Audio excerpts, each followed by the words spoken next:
Every business in automotive is saying the same. You can't find brilliant people, you haven't got time to train them, and the skills gap is just getting worse. Meanwhile, we've got levy pots that aren't being used, managers are overwhelmed, techs are hitting the ceiling, and your future business leaders are being developed. Upskilling through apprenticeships is the most effective, cheapest development tool, but most employers don't even know how to utilise it. In this video, I'm going to walk you through our full upskilling framework that we've worked with automotive groups to build internal capabilities right through from entry level to management. And I'm going to talk you through how this works for independent repairers right up to large corporates. Apprenticeships are just for 16-year-olds is the biggest misconception probably amongst our industry and others. And it's completely untrue. So an apprenticeship can be used for anyone at any age. And actually, it's not just entry-level programs, but they can take someone right through from a school leaver to degree level. Apprenticeships are a brilliant way to attract new people to your business, but also a brilliant tool to upskill existing staff members and existing people within your team. If you're a levy paying organisation, you've already got a pot of money that's sitting there ready to be used for apprenticeships. And so many automotive employers are just not tapping into this or fully maximising it. So if apprenticeships aren't just used for entry-level roles, how can we really use them within our businesses? No doubt, many employers out there are spending a small fortune on learning and development and training, buying commercial courses for team members. Well, apprenticeships can do exactly that. An apprenticeship standard is based upon knowledge, skills, and behaviour, and they provide you with a really clear development journey for an apprentice to follow. When you upskill through an apprenticeship programme, you benefit from greater loyalty and staff retention, but you also get a structured development learning journey rather than just a one-off course. One of the most important things team members want to see in today's world is a clear path for career progression. Loyalty isn't what it was years ago, and we know that people do change jobs more easily than they previously have done. So as employers, we need to be given visibility of what their career journey could look like and mapping out that path for them. Apprenticeships are a brilliant way to do that, as they offer entry-level qualifications through to intermediate, expert, and right up to leadership and management. So when you're thinking about developing training plans for your team members, don't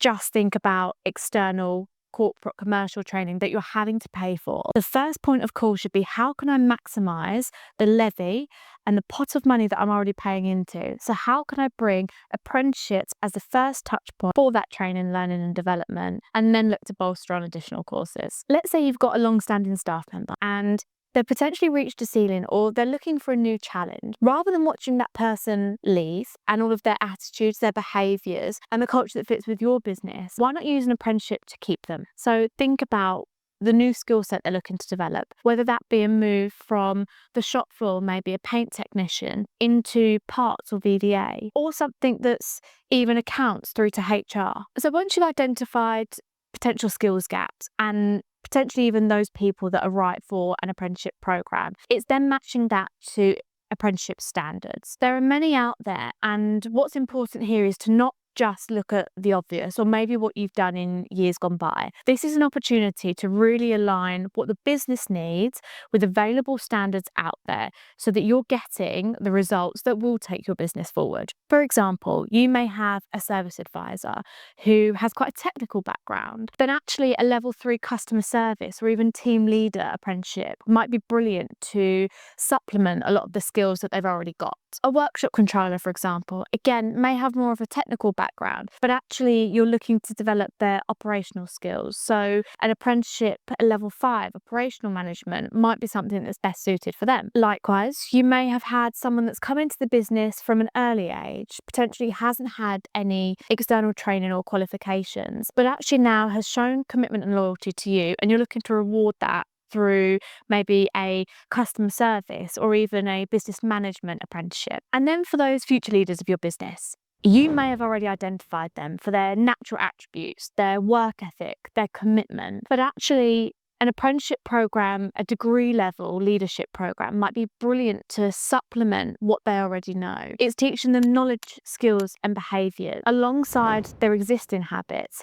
to create a really well-rounded leader of the future. So it's brilliant that you've identified the skills that you're looking to develop, the people that you're looking to develop with your newly created apprenticeship program. But actually now you need a training partner to deliver the standards and actually implement these learning journeys. The key here is to be agnostic, and that's difficult because it takes time and energy to identify all the different training providers that can deliver the courses that you're looking to run. But also it might not be a one-size-fits-all approach. The best way to achieve this is likely using specialist providers for the specialist areas you're looking to upskill. As well as different training providers, you've then also got different delivery methods. So you have day release, in which an apprentice might go to a local college. You've then got block release, which opens up providers further afield as apprentices are staying there for maybe a week at a time. And then you've also got on-site delivery or remote delivery, where an apprentice would have a dedicated coach that supports them through their whole learning journey, but the apprentice stays on site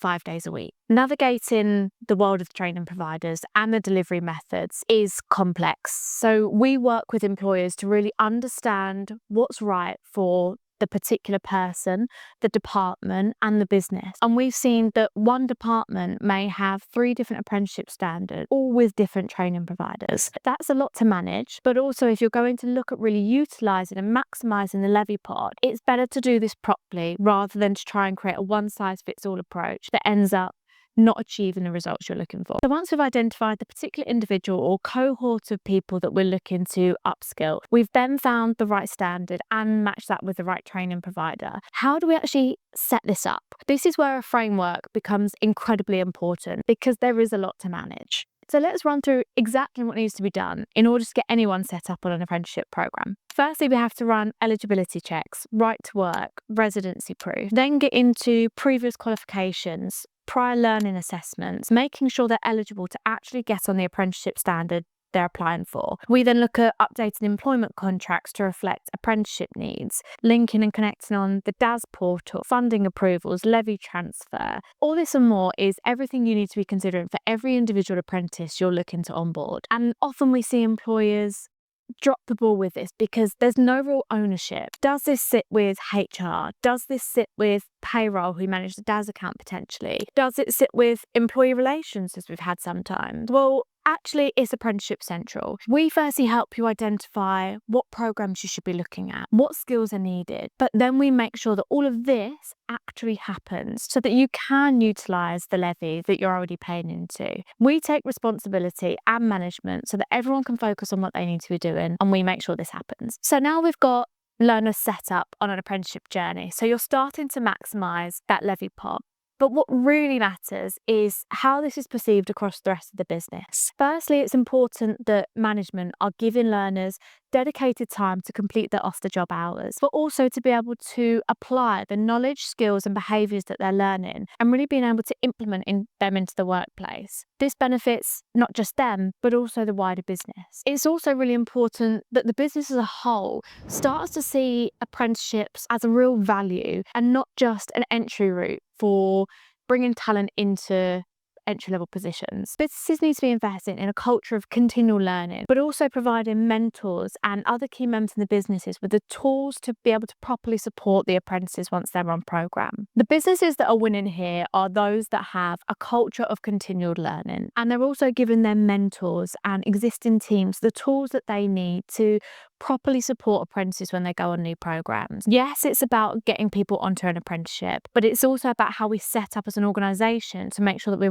really getting the best results and maximising that levy pot. So what does success look like when it comes to a successful apprenticeship framework to upskill your existing staff? Well, firstly, retention and a reduction in recruitment costs. You shouldn't now have to be searching for external hires to plug skills gap. One of the benefits over standard corporate training is it's highly measurable. You're given a structured learning plan with key milestones and a qualification, a respected qualification as a result. It gives learners a guided journey so they can see progression and what would happen once they complete. But it also improves retention and loyalty. Within our framework, here are some of the things that we measure measure for success. Retention rates, reduction in recruitment costs and external hires, internal promotions, culture improvements, employee satisfaction, R&D outcomes, levy utilisation and cost savings. When you track this properly, utilising apprenticeships becomes less of a HR thing and more of a commercial decision that drives business growth. Now we've understood the framework, let's see if your business is ready to make some of these changes today. Hit the link in the description to schedule your audit.